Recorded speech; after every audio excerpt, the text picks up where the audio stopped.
Bonjour à toutes et tous. Je suis ravie de vous retrouver pour cette nouvelle vidéo.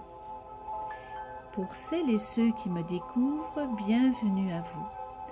On se retrouve pour le tirage des énergies de ce jeudi 28 septembre qui nous accompagnera tout au long de la journée. Je rappelle que les énergies de ce tirage sont généralistes. Elles peuvent ou non vous correspondre. Pour ce tirage, j'ai pigé une carte dans le tarot de Marseille, dans l'oracle des anges et dans l'oracle de l'énergie. Et pour le tarot de Marseille, j'ai pigé la carte numéro 2 qui est la papesse.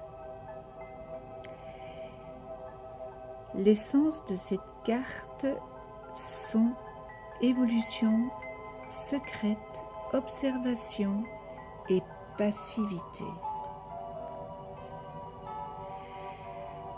Avec la papesse, vous êtes en mode d'observation, de la réflexion, de la patience, d'un blocage et des ralentissements.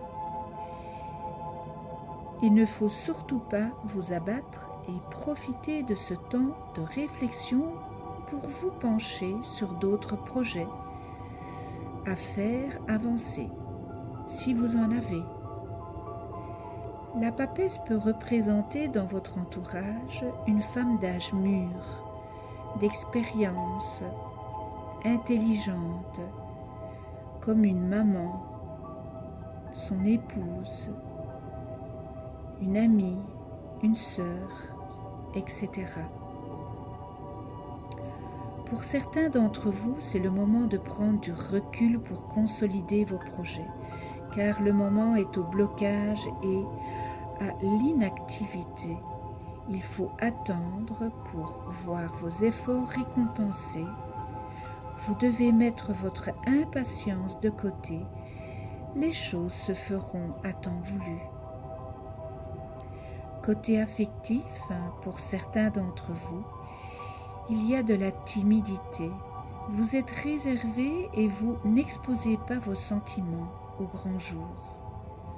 Pour d'autres, les sentiments ne sont pas avoués, ce qui peut freiner l'évolution dans un couple. Ou bien il pourrait aussi s'agir d'une relation cachée, voire adultère.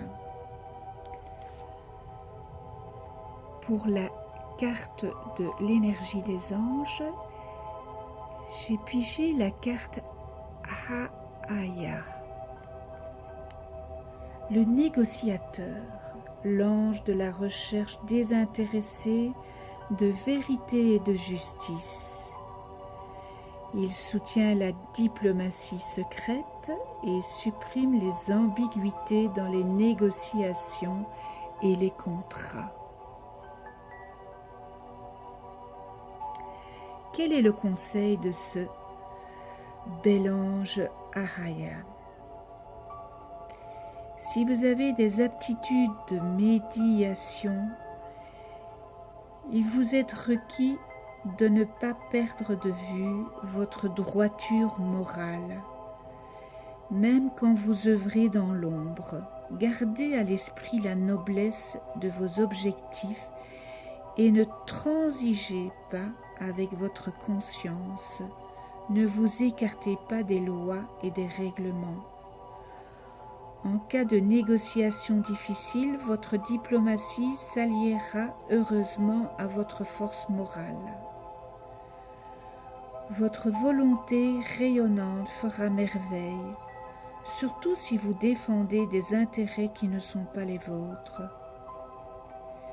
Si vous devez rédiger ou analyser un contrat, mobilisez-vous et mobilisez toute la clarté de votre esprit. Toute action entreprise en faveur de la vérité ou d'un apaisement, surtout dans la politique ou la diplomatie, trouvera une issue favorable. Que peut-on lui demander à cet ange Ahaya? Alors il favorise l'expression de la vérité dans toute sa clarté, y compris lors d'un procès. Invoquer Ahaya vous aide également à faire jaillir en vous certaines vérités personnelles sous forme d'une révélation. Cet ange vous accompagne dans toute négociation délicate et vous conseille lors de la rédaction de contrats ou de documents officiels. Son soutien vous permet d'en éliminer toutes les ambiguïtés, source de futurs conflits. Il vous protège aussi de toute tentation de compromission. Invoquez Ahaya si vous défendez une belle cause avec désintéressement, et il vous appuiera sans réserve. Si vous œuvrez dans l'ombre pour la paix, la justice ou la vérité, et particulièrement dans le domaine politique ou social, cet ange garde vos secrets tout en vous protégeant des trahisons. Et pour terminer cette belle synchronicité, j'ai pigé la carte numéro 12 de l'oracle de l'énergie à l'envers. Et c'est le chemin du temple, but et soutien spirituel.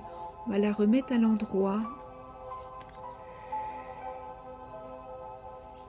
Elle signifie que vous avez peut-être dévié de votre chemin.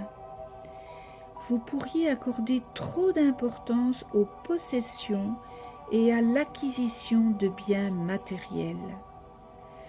Ou vous avez simplement gardé de vieilles habitudes malsaines basées sur la peur, l'inquiétude, le doute ou le sentiment d'être limité. Peu importe ce qui vous distrait, le fait de recevoir cette carte à l'envers est un message clair qu'il est temps d'accorder davantage de priorité à votre vie et à votre évolution spirituelle. Si vous ne le faites pas, vous perdez une grande partie de votre pouvoir. Alors videz votre esprit, méditez et ouvrez-vous à la présence du monde des esprits. Peu importe ce qui se passe dans votre vie, considérez cela comme une partie importante de vos plans personnels et stratégiques. Le soutien et l'inspiration de toute l'éternité et d'un nombre infini d'esprits bienveillants vous sont offerts. Ne pas faire appel à eux est comme jurer contre la noirceur quand vous refusez d'allumer les lumières.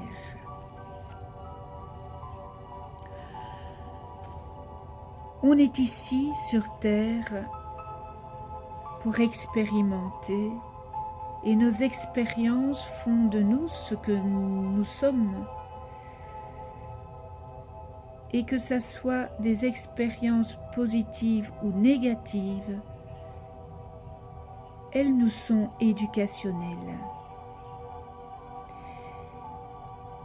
L'affirmation pour cette journée est « J'ouvre mon cœur à ma vérité spirituelle et à un lien plus profond avec le monde des esprits.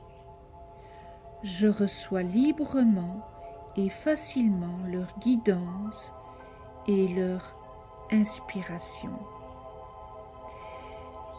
Voilà, ce tirage est terminé. Merci à vous